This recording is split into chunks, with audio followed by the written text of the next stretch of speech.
Hey, what's good guys, EasyTech231 here. In today's video we're checking out the UMI Touch, which is actually an Android 6.0 smartphone that you can get for just 170 bucks. So is this phone any good? Well, let's go ahead and take a look at it. Now, taking a look around the device, it's actually not that bad looking. You've got the headphone jack up top, you've got your charging port and a microphone down on the bottom, you've got your volume rocker and your power button on the right hand side, your SIM card slot on the left, and then you've got this big grill on the back, which is actually going to be your speaker. Now, as for feel in the hand, I gotta say this phone does feel pretty good. It is a little bit on the beefier end of things. It is a little bit thicker to accommodate that large battery, and I do like the rounded corners. It definitely helps with the grip of the phone. If I had to guess, I would probably say that this phone cost around 250 bucks, but for 170 bucks, I was actually pretty surprised with how well this phone was built. It's got a nice, solid, weighty, HTC-esque feel in the hand. Of course, it's nowhere near HTC standards, but it's still impressive nonetheless, especially for the price. Now, taking a look at some of the pros of this device, UMI has actually already issued 3 software updates, which is a good sign in my opinion. The animation frame rates are nice and smooth, unlike the UMI Iron Pro that I reviewed a few months ago, so you're not gonna get any of those choppy animations. Everything here is nice and smooth.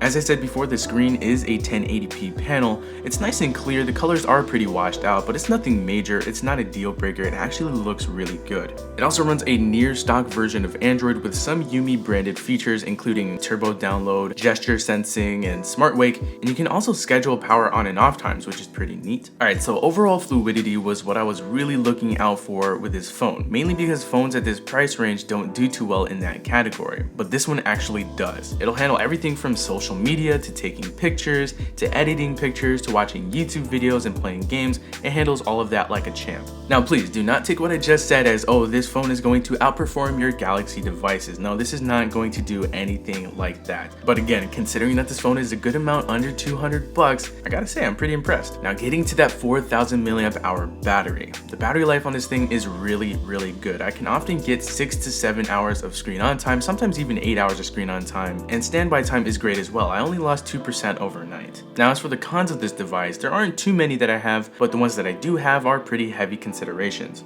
Number one is the speaker here. It's quite bad. It works, you can hear your music, it can get very loud, but there's little to no low end, so it's definitely not made for heavy music listening.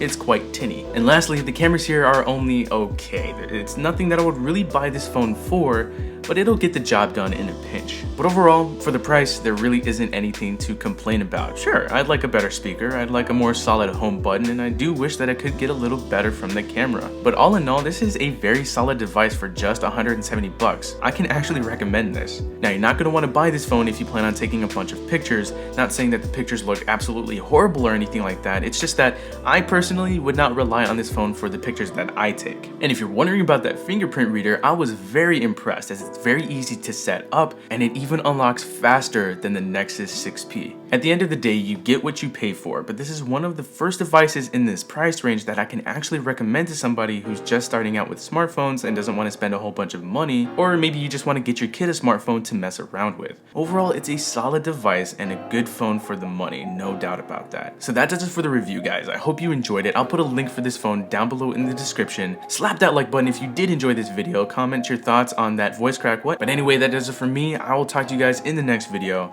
Thank you all for watching. Peace.